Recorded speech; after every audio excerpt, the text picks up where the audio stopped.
Alors, Daniel, il a commencé la semaine passée, comme je vous ai dit, qu'on était pour faire une série sur le livre de l'Apocalypse. Et quand on parle du livre de l'Apocalypse, on dirait que ça nous effraie. On dirait que c'est un livre qui est incompréhensible, que c'est un livre qu'on ne peut pas comprendre. Et pourtant, comme qu'on a vu la semaine dernière, eh bien, Daniel nous a fait l'introduction, une très bonne et très belle introduction au livre de l'Apocalypse. Le livre de l'Apocalypse nous démontre la gloire de Jésus-Christ. C'est ça qu'on voit tout au long du livre de l'Apocalypse. Il y a beaucoup de gens qui argumentent sur ce livre-là de l'Apocalypse à cause de son symbolisme, à cause de la question d'Israël, l'enlèvement de l'Église et puis de la tribulation. Et nous ne perdons jamais de vue ce qui est prééminent pour nous, c'est-à-dire ce qui s'en vient est le retour physique, corporel de Jésus-Christ pour rétablir son royaume. Et ça, c'est notre merveilleuse espérance que nous avons, parce qu'un jour, nous ferons partie du royaume avec Jésus-Christ. Il y a d'autres gens qui diront que nous perdons notre temps à lire et à méditer sur le livre de l'Apocalypse parce que c'est trop difficile, trop obscur à comprendre. Et pourtant, Jésus-Christ nous dit le contraire. Hein? Le premier verset nous dit, dans les premiers passages, verset 3, en ouvrant le livre de l'Apocalypse, « Heureux celui qui lit les paroles de cette prophétie, et heureux ceux qui entendent et gardent ce qui est écrit, car le temps est proche. » Parole de Jésus-Christ. C'est Jésus-Christ lorsqu'il introduit le livre de l'Apocalypse, parce que c'est Jésus-Christ qui l'introduit. Alors, puis le Seigneur termine en disant, dans le dernier chapitre, « Voici, je viens. » Jésus-Christ. « Voici, je viens bientôt. Béni celui qui garde les paroles de la prophétie de ce livre. » Dernier chapitre du livre. Wow! C'est donc très important pour nous de méditer sur ce merveilleux livre qui est la parole de Dieu. Le livre de l'Apocalypse n'est pas au-delà de notre capacité à comprendre, à croire et à obéir. Il y a plein de choses merveilleuses pour nous tous qui gardent ce qui est écrit. C'est ce qu'il nous dit.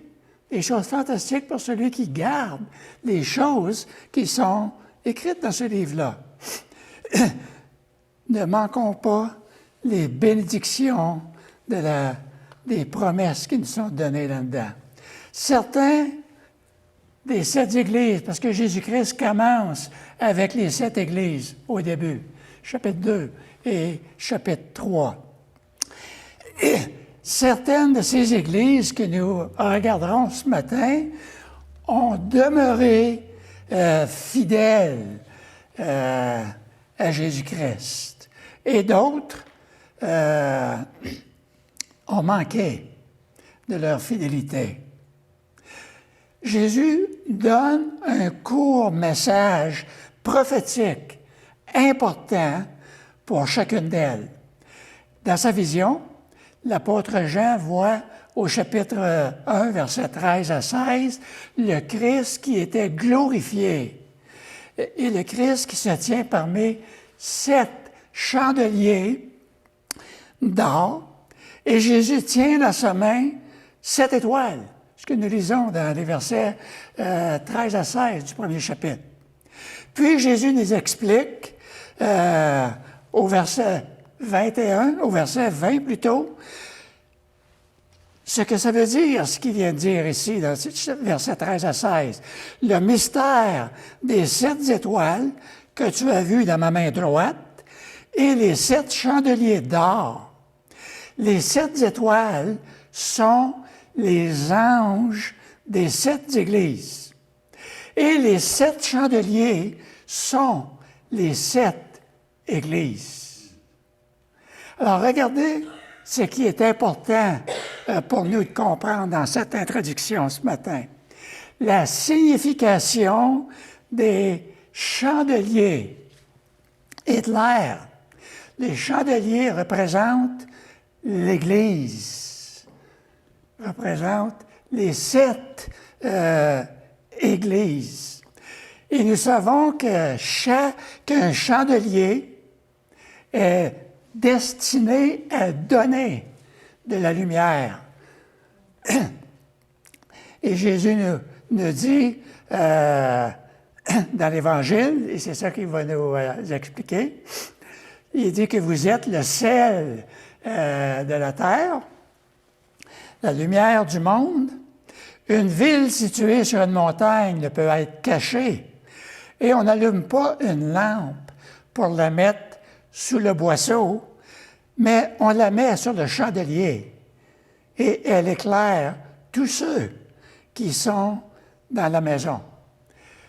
Alors, l'histoire nous enseigne que la plupart des religions vont établir leur bâtiment qu'ils appellent leur Église, toujours sur le lieu le plus élevé d'une ville, ou le lieu le plus passant. Par exemple, ici, à Arundel, les Unis ont décidé de mettre leur bâtiment ici, en haut de la côte, et où est-ce que tout le monde passe, parce qu'elle doit donner la lumière de ce qu'il croit. Alors, c'est ça que Jésus-Christ est en train de nous dire, que l'Église, ce n'est pas le bâtiment, l'Église, c'est le peuple de Dieu. Alors, l'Église de Dieu est dans ce bâtiment ce matin, comme on mentionne souvent. Alors, l'Église est la lumière du monde, et comme lumière du monde, elle doit éclairer. Alors, mais on ne met pas le chandelier sous un boisseau, mais on le met pour qu'il éclaire toute la maison.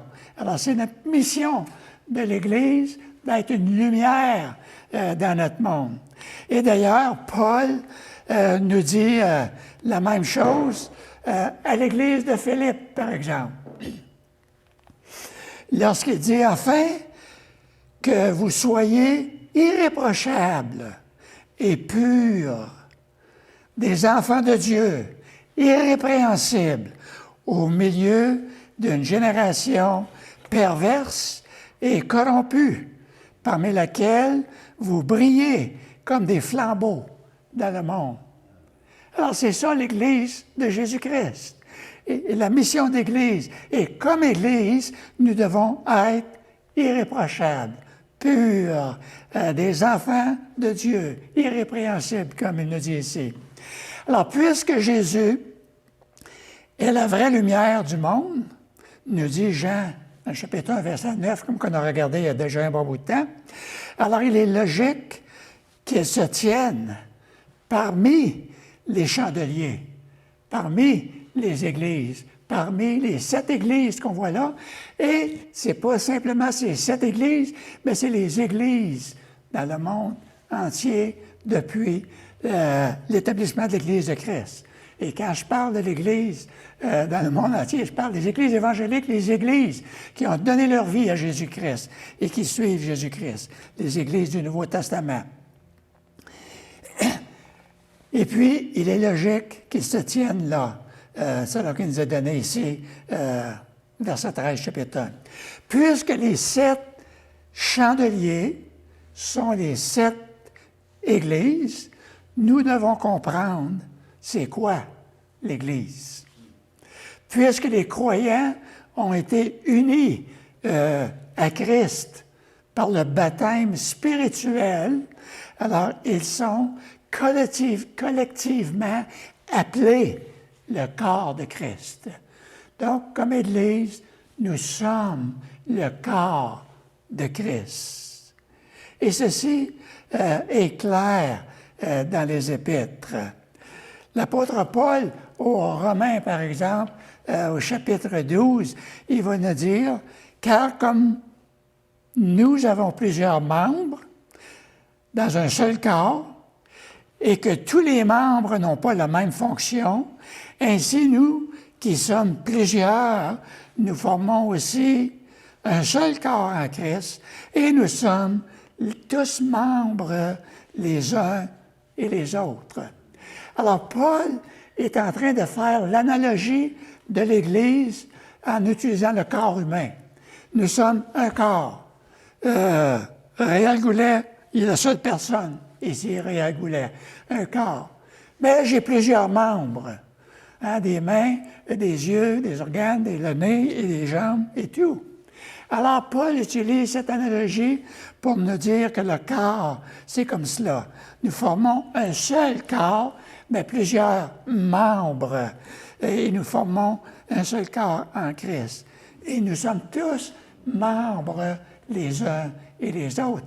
Et c'est pour cette raison que si un membre souffre, alors tout le corps souffre. Moi, me suis juste petite blessure de rien sur un pouce, mais ça a affecté mon corps au complet pendant 2-3 jours. Pourtant, c'est juste un petit pouce, là, parce que je l'ai sablé comme il faut. Mais dans l'Église, c'est la même chose aussi. Lorsqu'il y en a un qui est blessé, qui souffre, alors toute l'Église souffre aussi. Et puis, Paul continue pour nous dire aussi dans Corinthiens que nous avons tous, en effet, été baptisés dans un seul esprit pour former un seul corps, soit juif, soit grec, soit esclave, soit libre, et nous avons tous été abreuvés d'un seul esprit. Il n'y a pas de différents esprits, un seul esprit. Et Jésus nous dit dans Colossiens qu'il est la tête du corps. Alors, ce n'est pas Réal Goulet qui est la tête du corps de l'Église, c'est Christ. Alors, Jésus est la tête du corps de l'Église. Il est le commencement, le premier-né d'entre les morts, afin d'être en tous le premier. Il n'y en a pas d'autre. Et un dernier passage, non le moindre, « Prenez donc garde de vous conduire avec circonspection, non comme des insensés, mais comme des sages, parce que nous sommes membres de son corps. » Alors ça s'adresse à chacun de nous. Ça s'adresse à moi. Et il y a beaucoup de choses que je dois apprendre et que je dois mettre en pratique aussi dans ma vie. Mais c'est cela que nous devons, chacun de nous, faire.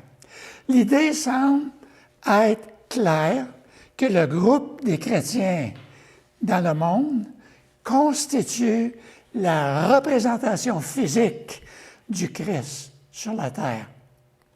C'est aussi une métaphore qui démontre l'interdépendance des membres dans l'Église locale, tout en démontrant leur diversité les uns et les autres. On a tous des capacités différentes. On a tous des dons différents. Et le Seigneur Jésus utilise chacun de nous. Alors, ce n'est pas juste celui qui est en avant, ce n'est pas juste celui qui est en arrière, c'est tout le monde qui est dans l'Église. Donc, le chapitre 2 et 3 de l'Apocalypse nous présente Jésus qui adresse ses lettres à ces 7 églises. Mais pourquoi ces 7 églises? Chaque lettre, telle que proclamée par le Seigneur, est écrite par l'apôtre Jean, parce que c'est le Seigneur qui l'a dicté à Jean, déclare les triomphes et les échecs de ces églises et avertit chaque congrégation à se repentir. À se repentir. Mais même si Jésus s'adresse aux 7 églises en particulier, ces avertissements du livre de l'Apocalypse parlent à tous les disciples de Christ aujourd'hui, chacun de nous. Et ces lettres agissent comme un thermomètre, si je peux utiliser ce terme-là, un thermomètre pour révéler la fidélité de chaque chrétien, de révéler la vérité de fidélité de chaque croyant dans l'Église. Alors, ces 7 églises de l'Apocalypse sont des églises littérales, des églises qui étaient là, qui existaient au moment de que l'apôtre Jean a écrit ce livre. Et Jean il a écrit ce livre vers l'an 96 après Jésus-Christ. Donc, à peu près une 60aine d'années après la résurrection de Jésus-Christ. Et puis, Jésus dit à Jean, « Écris à l'ange de l'Église. » Maintenant que le chandelier est clairement l'Église, comme que je viens de regarder, le deuxième terme utilisé est que les 7 étoiles sont les anges des 7 églises, comme il nous a dit ici. Alors, le mot grec pour ange est angelos. Angelos signifie simplement messager. Et c'est un mot qui vient couramment dans la parole de Dieu. Et puis, comme Dieu envoie ses messagers ou ses anges et ainsi de suite. Alors, angelos signifie messager. Et habituellement, ce mot-là est utilisé pour les messagers surnaturels de Dieu aussi. Par exemple, des anges célestes qui sont venus. Alors, c'était des messagers aussi. Cependant, parfois, le mot a été appliqué aux messagers humains aussi de la parole de Dieu. Par exemple, Jésus utilise le mot angelos en parlant de la prophétie ou du prophète concernant Jean-Baptiste. Dans Matthieu,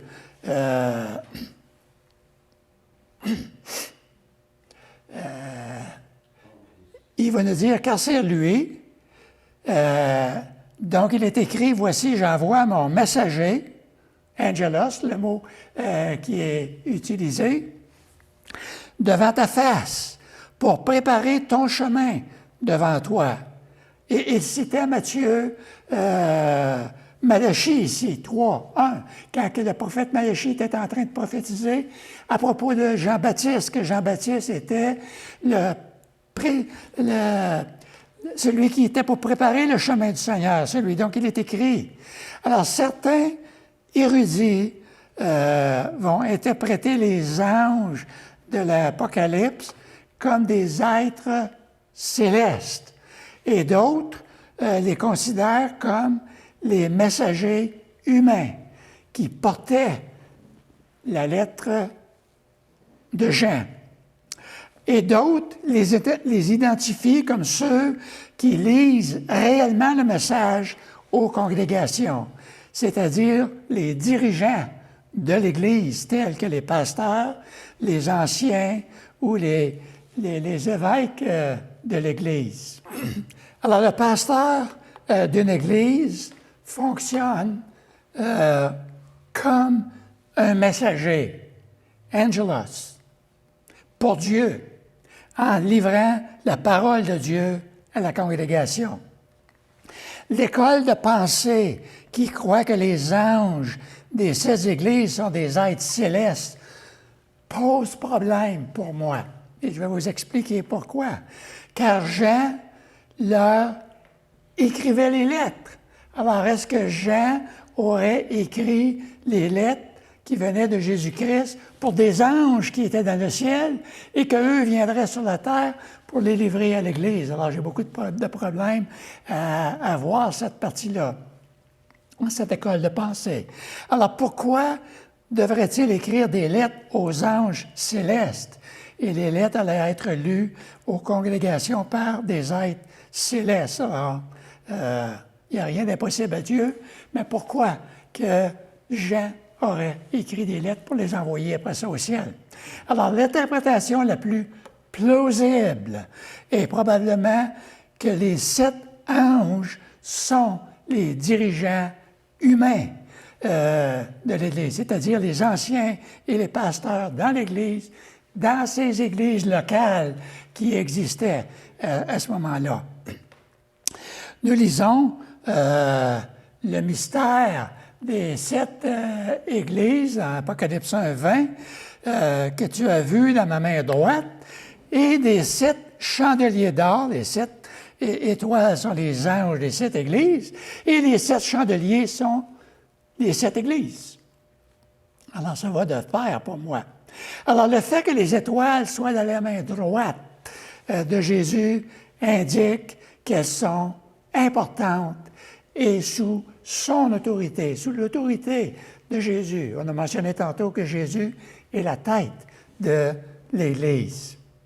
Et la main droite est un signe de force, un signe de contrôle, parce que nous sommes sous la puissance de Jésus-Christ, sous le contrôle de Jésus-Christ. Et Jésus explique à Jean que les étoiles sont les anges, les messagers des 7 églises. Bien qu'elle ait été littéralement des églises à cette époque, il y a aussi une signification spirituelle pour les églises et les croyants aujourd'hui. Le premier but de ces lettres était de communiquer avec les églises existantes, et de répondre à leur situation. Et puis la deuxième but est de révéler 7 différents types d'églises à travers l'histoire et jusqu'à nous aujourd'hui, et de nous instruire dans la vérité de Dieu. Et en lisant rapidement, nous découvrons les points importants que Jésus révèle dans ces églises. Jésus dit, je ferai, en tout cas ce que je ferai ici, un peu le survol des lettres que Jésus envoie aux 7 églises. Par contre, on prendra un peu de temps sur le problème de la première église, qui est Éphèse. Rapidement, je passe au travers des 7 églises, mais ça va être très rapide, les 7 églises. Mais je m'arrête juste en particulier sur la première église, parce que je crois que c'est un point qui est très important pour nous de comprendre. Alors, je crois que si le problème de cette église, la première église, qui est l'église d'Éphèse, est réglé, alors le reste des problèmes des autres églises devraient suivre aussi. Alors, l'église d'Éphèse, chapitre 2, versets 1 à 7, c'est l'église qui avait abandonné son premier amour. L'église d'Éphèse avait de nombreuses qualités. On dirait, humainement parlant, que c'était une église parfaite. Elle avait des qualités admirables, mais avait dans son rang un des plus grands défauts tragiques et malheureux. Et Christ les a félicités pour leurs bonnes œuvres. Il les a félicités pour leur persévérance. Il les a félicités pour leur discipline dans l'Église. Et quand on parle de la discipline, il parle de la discipline des gens qui ne suivraient pas Jésus-Christ ou qui incorporeraient des choses qui ne sont pas correctes. Alors, de discipliner ces personnes-là. Alors, Jésus les louange pour cela. Mais nous voyons au verset 4 que Jésus-Christ leur dit ici, « Mais ce que j'ai contre toi, c'est que tu as abandonné ton premier amour. » Alors, il faisait des choses correctes, des bonnes œuvres. Il était impliqué dans tous les départements de l'Église. Pas de problème. Humainement parlant, c'est beau, c'est bon. Mais le cœur, la relation avec Dieu laissait à désirer. Laissait à désirer. Pas de temps pour ceci, pas de temps pour cela, pas de temps pour prier, pas de temps pour prier. J'ai trop de choses à faire. Moi, j'ai pas le temps de faire ces choses-là. Et j'assume que c'est ce qui se passait dans l'Église d'Éphèse. Vraiment impliqué comme Église, mais le cœur avec Dieu n'était pas tout à fait à bonne place. Pas à bonne place. Alors, l'Église d'Éphèse était louangée pour les choses qu'elle faisait, mais la tragédie, c'est qu'elle avait abandonné leur premier amour.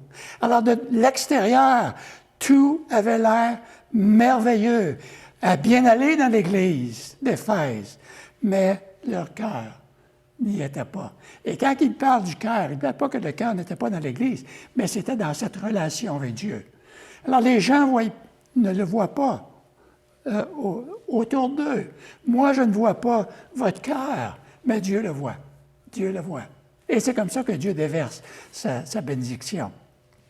Alors Jésus avertit qu'avoir des œuvres sans amour, alors il ne parle pas de l'amour les uns pour les autres, mais sans amour pour Dieu, alors est tout aussi problématique. Et Dieu ne peut pas déverser sa bénédiction. La dévotion de l'Église au Christ, eh bien, elle diminuait. Comme groupe, ça allait bien, mais la dévotion au Christ n'était pas là. Le Seigneur Jésus leur a donné 3 points importants pour eux. Au verset 5, il leur dit « Souviens-toi, souviens-toi ». Après qu'il leur dit « Mais ce que j'ai contre vous », alors, verset 5, « Souviens-toi donc d'où tu es tombé ». Rappelez-vous ce que c'était votre relation avec Dieu lorsque vous l'avez accepté comme votre sauveur au début. Moi, je me rappelle qu'au début, il fallait que je parle du Seigneur Jésus-Christ à tout le monde. Moi, je suis venu au Seigneur quand j'avais 16 ans, et vous connaissez mon témoignage. Mais j'avais le goût de voir ma mère, ma sœur avec qui je vivais, parce que mon père travaillait à l'extérieur, et puis il restait juste ma sœur et moi à la maison. Et puis j'avais 16 ans. Et puis le prédicateur, ce dimanche soir-là, il avait prêché un message sur le salut. Et puis moi, je me suis dit, il faut que je prêche ce message-là quand j'arrive à la maison, à maman et puis à Céline, ma sœur. Et lorsque je suis arrivé à la maison, j'ai pris ma Bible, puis j'ai essayé de leur prêcher le message, mais j'avais oublié probablement la moitié du message.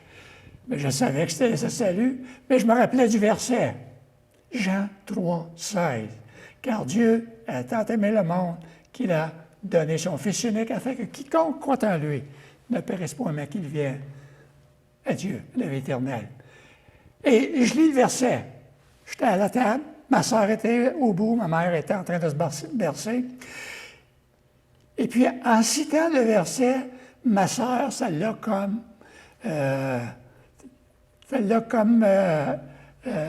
fait bouger, en tout cas. Elle a réagi. Et puis, elle m'a dit, mais ce verset-là, c'est dans ta Bible, puis ta Bible est protestante, puis ta Bible n'est pas bonne. Alors, chez nous, on avait cette belle grande Bible catholique, parce qu'on était tous catholiques chez nous, et on ne l'avait jamais lue. C'était juste des photos qui étaient dedans qu'on mettait pour les garder bien étanches. Et puis, j'ai dit, pourquoi tu ne vas pas chercher ta Bible? Parce que mon père lui avait donné, même s'il ne l'avait jamais lue. Alors, elle a décidé d'aller la chercher. Puis là, elle ouvre sa Bible, trouvée, Jean 3, 16. Puis là, elle le lit. Et tout à coup, elle dit, maman, ce que Réal nous dit, c'est vrai, c'est dans notre Bible. Alors, je ne sais pas si c'est ce soir-là qu'ils ont accepté le Seigneur, mais les deux, ma mère et ma sœur Céline, sont venues au Seigneur. Et ma mère est décédée maintenant depuis 91, plusieurs années après qu'elle a accepté le Seigneur. Elle avait 50. 5 ans lorsqu'elle a accepté le Seigneur. Et puis, à 85 ans, elle est allée avec son Sauveur et son Seigneur. Et puis, sa vie a complètement été transformée. Et ma sœur Céline, qui habite à Hawkesbury, elle suit encore le Seigneur. Et puis, chose très importante. Mais c'est cela. Le goût, quand on vient au Seigneur, c'est de vivre pour le Seigneur. Et ce qui est important, c'est notre témoignage, notre relation. On est une lumière. Et puis, il y a d'autres personnes qui sont venues au Seigneur par le témoignage aussi. Mais le Seigneur Jésus-Christ, c'est ce qu'il est en train de dire à l'Église d'Éphèse. Souviens-toi donc d'où tu es tombé. Réfléchissez à ce que cela fait de lui faire confiance. Lorsqu'on fait confiance à Dieu pour les plus petits et les plus grands de nos besoins. Et au travers des années, le Seigneur s'est manifesté dans ma vie. J'ai vu comment que le Seigneur pouvait agir dans nos vies. Et la deuxième chose que le Seigneur amène ici, eh bien, c'est de se repentir.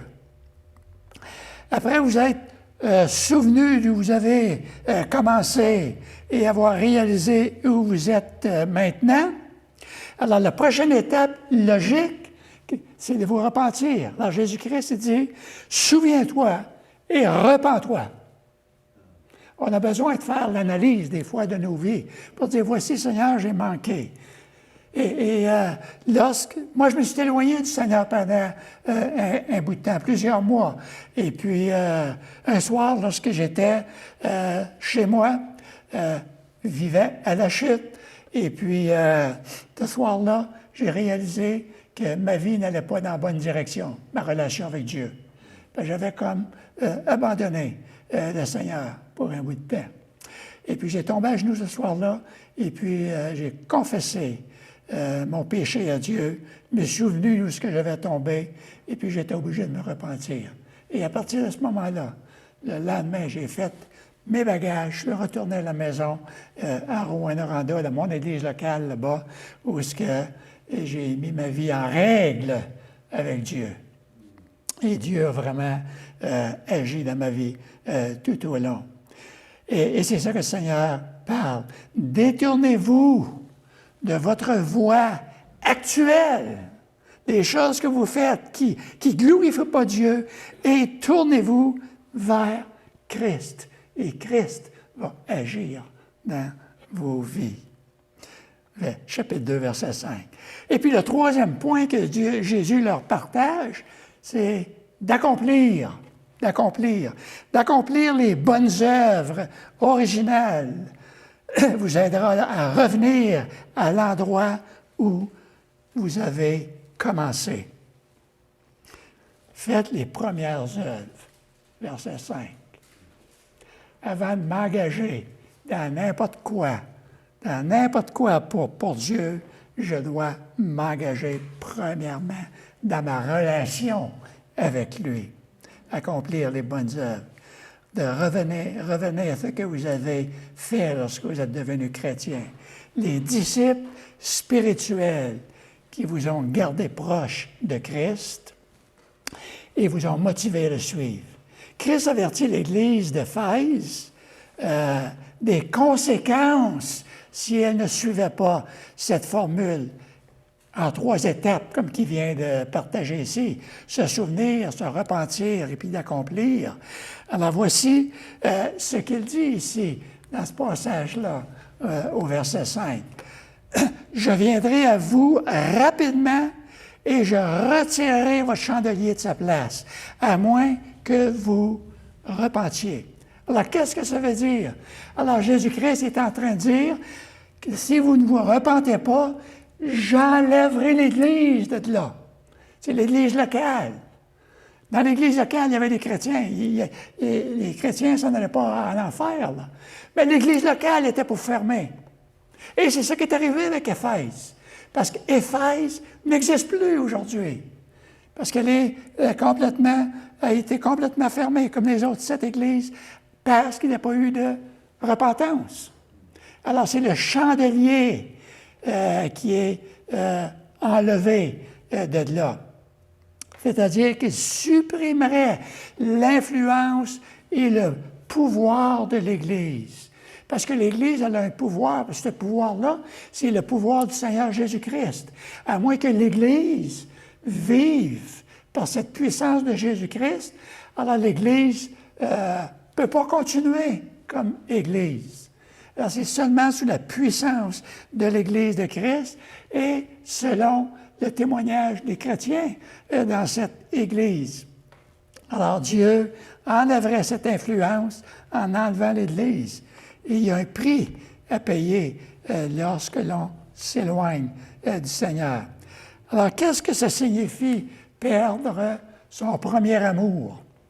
Quels sont les signes de perdre son premier amour pour le Seigneur?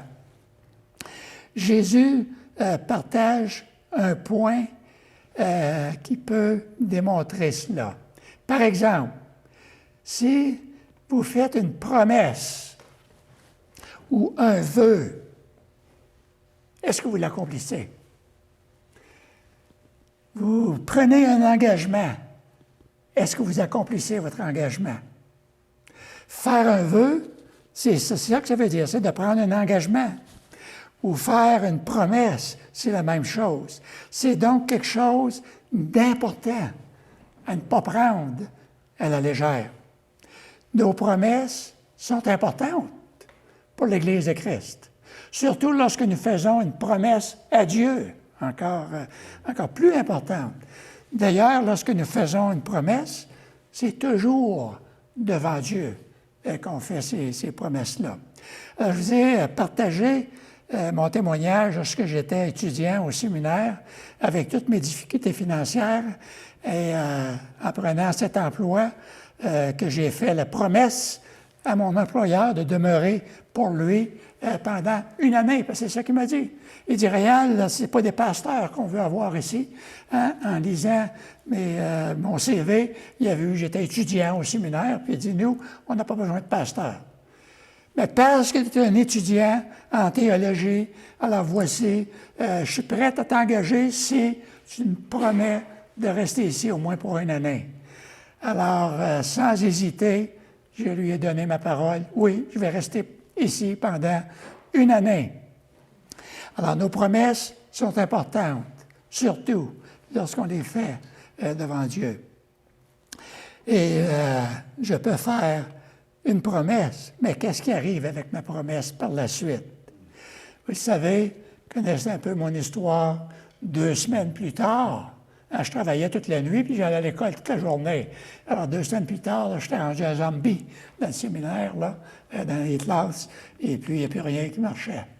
Et lorsque des étudiants m'ont demandé, alors je crois que c'est Dieu qui a permis cela, d'aller prier avec eux dans la chapelle, alors c'était pour moi qu'ils voulaient prier, parce qu'ils me voyaient aller, ils voyaient que j'étais en train de dépérir, mais ils ne savaient pas ce qui se passait.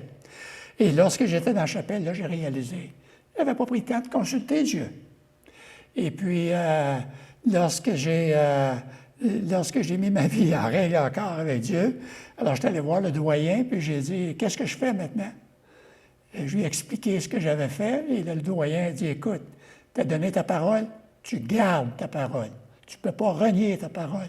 C'est devant le Seigneur que ça se passe. Et puis, il m'a juste suggéré des choses à faire, de remettre des cours les plus pesants, comme le grec que je prenais à ce moment-là, et puis d'être capable de garder ma promesse, et puis de continuer. Mais c'est cela qu'on a besoin de faire. Salomon met l'accent pour nous vraiment clair lorsqu'il dit, par exemple, dans l'Ecclésiaste, lorsque tu fais un vœu, ou une promesse, ou un engagement, peu importe, ne tarde pas à l'accomplir, car Dieu n'aime pas les insensés. Accomplis le vœu que tu as fait, mieux vaut pour toi ne pas faire de vœu que d'en faire et de ne pas l'accomplir. Alors, voyez l'importance. Alors, les promesses peuvent être belles et honorables si elles sont faites pour le bien des autres. Pas pour mon bien, c'est pour le bien des autres qu'on a fait normalement. Mais ils doivent être accomplis. Comme nous sommes des humains imparfaits, nous ne devrions faire des promesses qu'avec soin et introspection, afin qu'elles ne se transforment pas en péché. Alors, les promesses peuvent être facilement brisées ou faites avec de mauvaises motivations, ce qui peut entraîner des problèmes personnels et autres. Il y a un vieux dicton qui dit « Une promesse faite est une promesse tenue. » Hein? Promesse tenue. Et on devrait garder ce dicton-là en nous. Alors, c'est la norme de fidélité que chaque croyant devait s'efforcer d'atteindre. Alors, un chrétien ne devrait faire une promesse que s'il a pleinement l'intention de la tenir, de la garder. J'ai lu cette semaine une liste intitulée « 40 preuves que vous avez perdu votre premier amour ». Et ça m'a vraiment interpellé en lisant ces 40 preuves qu'on pouvait perdre, preuves qu'on a perdu notre premier amour.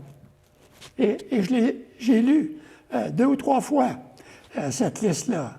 Et je me sentais vraiment indigne devant le Seigneur. Alors, je ne peux pas vous partager maintenant cette liste-là, parce que le temps ne le permettrait pas, mais j'ai imprimé une copie pour vous. Alors, vous allez pouvoir la lire après le culte ce matin. Et puis, je vous encourage à le faire en sortant et de méditer sur ces points-là. Et j'ai fait 3 copies, je pense, pour nos personnes qui ne lisent pas le français, en anglais. Alors, on l'a en français et en anglais aussi. Alors, le plus grand commandement ne concerne pas mon fidèle service que je peux rendre envers Dieu. Alors, le plus grand commandement, ce n'est pas travailler pour Dieu ou de rendre des services à son Église ou les autres. Mais Jésus nous appelle à aimer Dieu de tout notre cœur, de toute notre âme et de toute notre pensée. Dieu qui a toute la place ici en nous.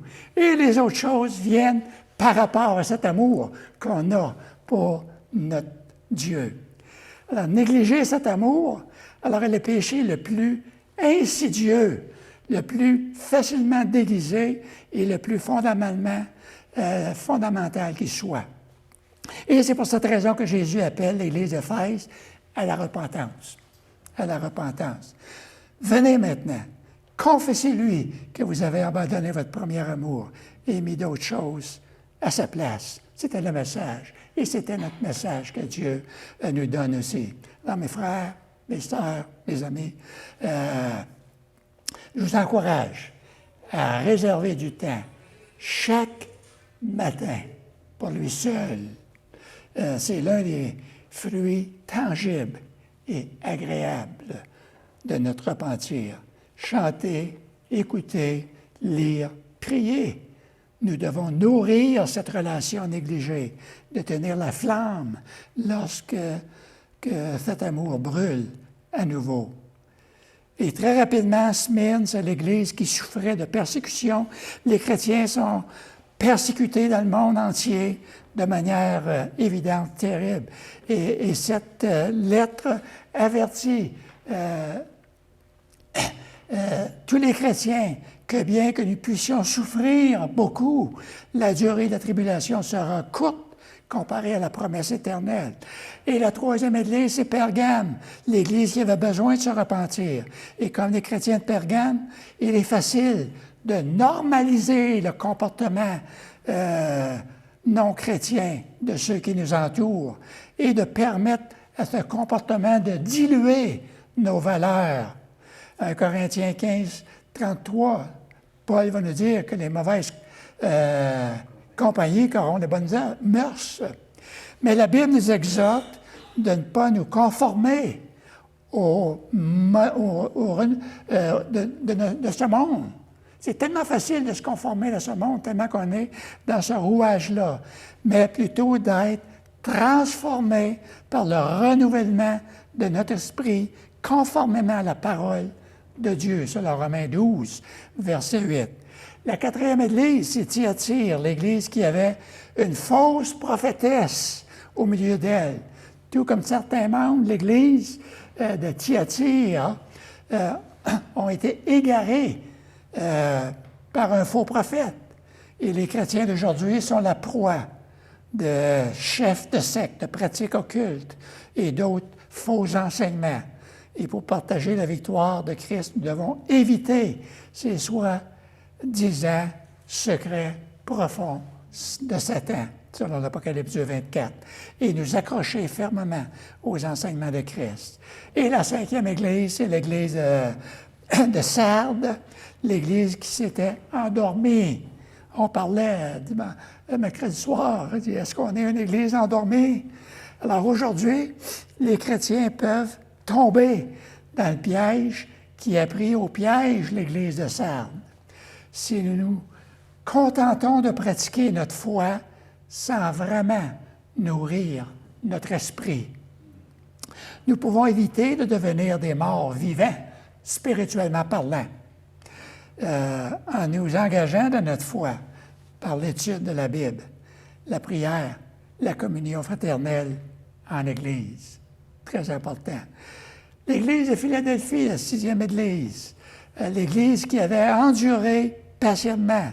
Et le message à Philadelphie nous montre les bénédictions qui viennent lorsque nous maintenons notre foi malgré les tribulations de la vie. En fait, ceux qui persévèrent malgré leur faiblesse resteront forts comme des piliers dans le ciel. Et finalement, la 5e Église, c'est l'Église Laodicée. L'Église était un centre industriel, commercial, prospère. Et la lettre de Jésus à l'Église de Laodicée ne perd pas de temps à dénoncer la congrégation pour sa foi qui était tiède, menaçant de vomir la congrégation de sa bouche, en Apocalypse 3, 16. Christ réprimande cette Église pour avoir permis à sa prospérité économique de lui causer la faillite spirituelle. Financièrement, matériellement, ça allait très bien, mais spirituellement, c'était une vraie faillite.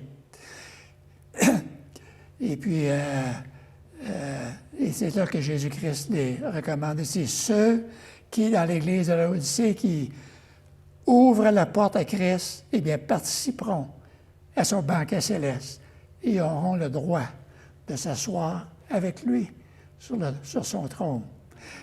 Alors, la lecture de ces lettres aux églises de l'Apocalypse est un sévère avertissement qui nous rappelle notre comportement comme enfants de Dieu.